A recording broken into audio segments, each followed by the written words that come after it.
I've directed my team to provide every available resource as fast as possible to your communities to rescue, recover, and to begin rebuilding. They're claiming there's 98 people dead in that area. Couldn't be a bigger lie.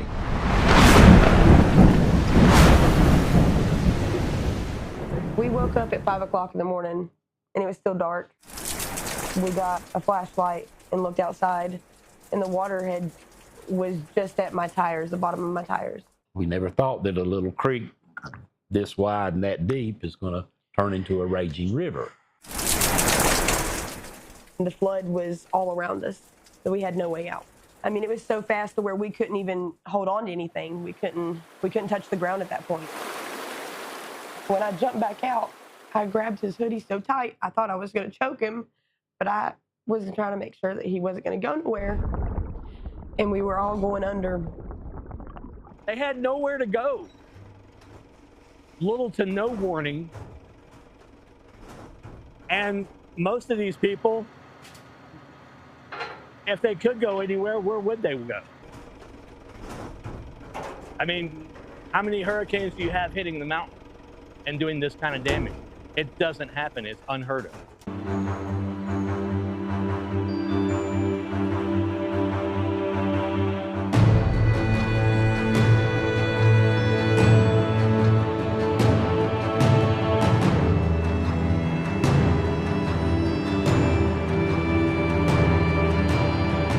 2 days after the storm, we showed up here.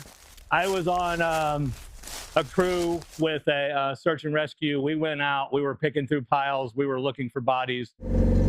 They can't get out to anything in the fire trucks or the ambulances and stuff, so they really, really wanted to have us come out and bring some side-by-sides. So we brought our side-by-sides out and we paired up with search and rescue crews. We were picking through looking for people daily. They're finding people everywhere and we're searching for people everywhere. It's all the citizens. Every bit of it is the citizens. We have a medical assembly here where we have doctors and nurses go in. We have volunteers that have set up tents and have been sleeping here. I don't recognize these people. Where are y'all from? I'm from Alabama. She's from Rutherford County. Thank you very much. People coming from around the country, people with skid steers and backhoes and every kind of equipment that you could think of. Getting to North Carolina was surreal. We were directly behind the storm. We're constantly training and learning and preparing ourselves for these disasters, but this disaster was it was a gut punch. In the past 35 years, I've been to just about every major disaster in the United States and many in the international space. Everything from wildfires, earthquakes, hurricanes, tornadoes, explosions, civil unrest, and actually wars. Response time is actually critical in life-saving needs because you have a very small window to make sure that all your teams are in place and you're able to render life-saving aid.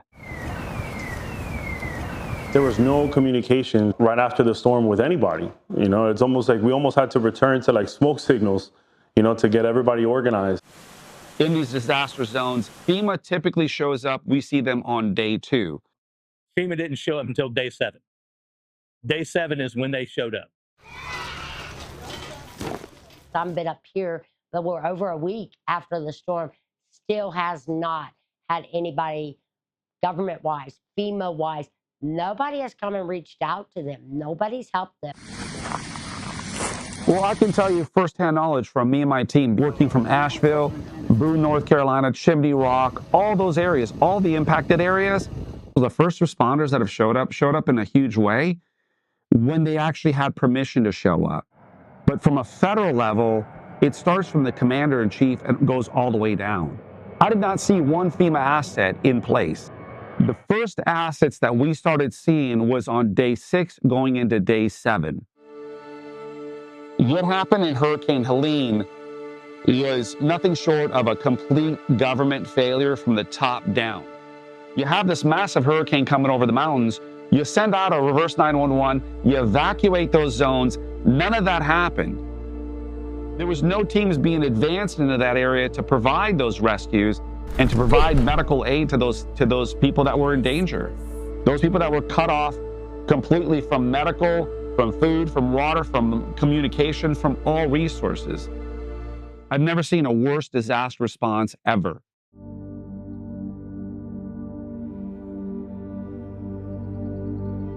So you're going to see marks on there that will tell which crew searched, how many they found, or none were found, or whether there's hazards in there, such as, you know, rats or some other hazard that's in there. If there's someone out there right now, I hope we find them. And I don't want the number to go up, because I don't want there to be another person that's lost. But if they are out there, I want them to be accounted for in that number, so they get a proper burial and their family gets the proper knowledge of where their family member is if they're missing. There are so many piles around here, so many areas that haven't been touched. FEMA, stop picking through everything. Why? Why would you stop looking for people? There's definitely more bodies that are being found, and there's a lot more people that are missing that, no, the government is not, the news is not telling you. I've seen drone footage of these 28 trucks that are freezer trucks that are supposedly holding these bodies as a mobile mortuary.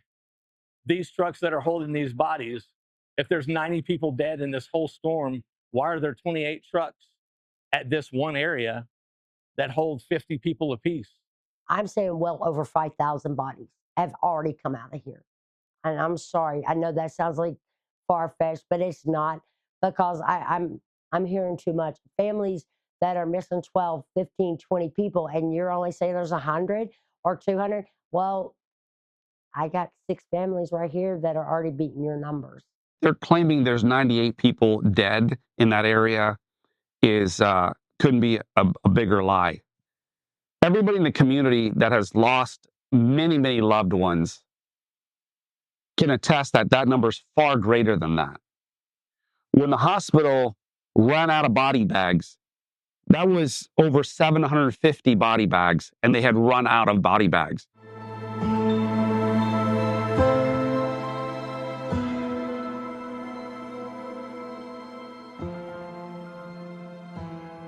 I think there's a deliberate effort by this current administration to keep the body count down in this election cycle, because for them, it is politics. It's not about people.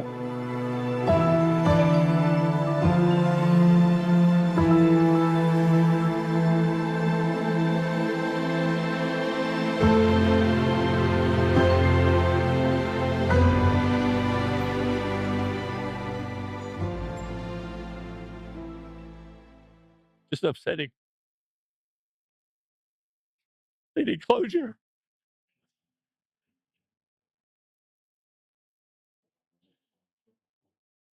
These families need closure, not just pushed away or forgotten about.